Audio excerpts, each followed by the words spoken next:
Hi, everyone. My name is Jen. I'm sure that Gayle has already explained who I am and the purpose of this presentation. Um, but I just did want to say at the very start that I'm very sorry that I can't be there with you in real time. I am on a camping trip this weekend or this week. So, unfortunately, this presentation is going to have to stand in my stead. But hopefully, it does what Gayle asked, which is to give you a little bit of background about me and my journey, and also delve into a couple of change projects that might inspire you or help you as you're thinking about your own change projects this week. So, first, I'll just start by introducing myself and talking a little bit about my school and how I got to where I am. And then in the second video, I'll give you a little bit of background on the two change projects that I chose to talk about, and maybe they'll inspire a bit of discussion. So, like many of you, Gayle asked me to think about change, and so I thought, well, probably like most of the people in the room there, change is the norm for you, as opposed to something unusual that happens in your life. Um, I come from a family that is very rooted in a certain part of Canada. So they've lived, my family have lived on the same piece of land for hundreds of years. And um, my parents live in the same house they've always lived in, and they have the same phone number they've always had. And so that kind of absence of change is very comforting for me as I go through my life, which is very change heavy. So I've changed countries a few times in the early part of my career. The stays were shorter, but 2 or 3 years in each place. But I stayed a long time in China, 11 years working in China at the International School of Beijing. And then now I've been in Vietnam for 5 years.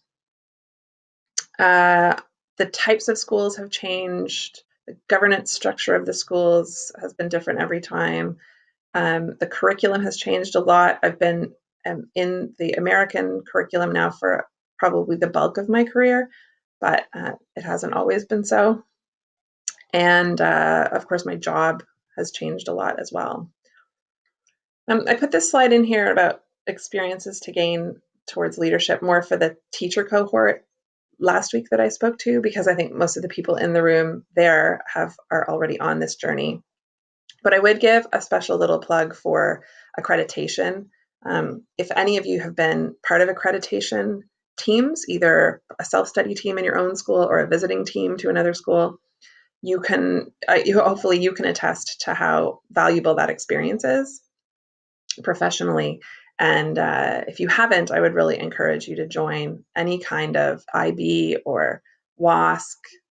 CIS is what I have done, but there are many other opportunities to be part of accreditation. One thing Gayle said to me was, it's very difficult to rise through the ranks within one school. So talk a little bit about how you did that.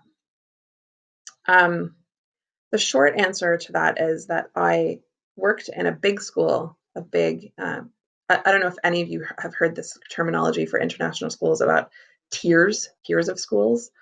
So the school I worked at in Beijing would be considered a first tier school.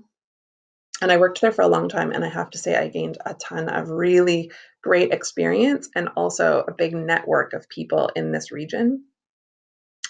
But I think Gayle's right. In a school like that, it's really quite difficult to rise through the ranks. Those schools tend to hire administrators from the outside rather than promoting them within. Depends on the school, of course, but that was the case in that school. I wanted to do my master's, and in that school at that pace of work, there was no way for me that I was going to be able to do that. So actually, I think the smart thing I did here was that I moved to the school that I'm in now, which you could consider probably a second or third tier school, probably third tier school, which gave me quite a lot of breathing space. However, it's a growing market. Vietnam is a really bustling international school market, so there was a lot of opportunity in this school. I felt like there was a lot of work to do as well. So as soon as I arrived, there were things that I saw that I thought, oh my gosh, we need to change that and change that. So for me, that was exciting. It was a challenge. I taught here for 2 years. The deputy had left the school and I applied for that job, but I didn't get it. Instead, her job was split into a full-time and an additional sort of 40%, which I started to do. It was called the curriculum director. And last year, as part of the staffing for this coming school year, we added a principal position, which I applied for and interviewed for and got. So I don't know how to put that really, but in a small school like that you can create some of your own opportunities, I think. And so it's really worth it if you work in a big established school to consider moving to a smaller school and rising up that way. Just a couple things about my school, just so you can contextualize it. It's a there are 2 Ishmik schools, International School, Ho Chi Minh City. There's an IB school, and then there's the school where I work, which is called the American Academy.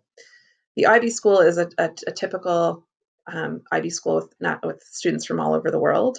This school where I work is 100% Vietnamese, and it was originally created kind of as an overflow from Ishmik because they couldn't accept all of the Vietnamese applications.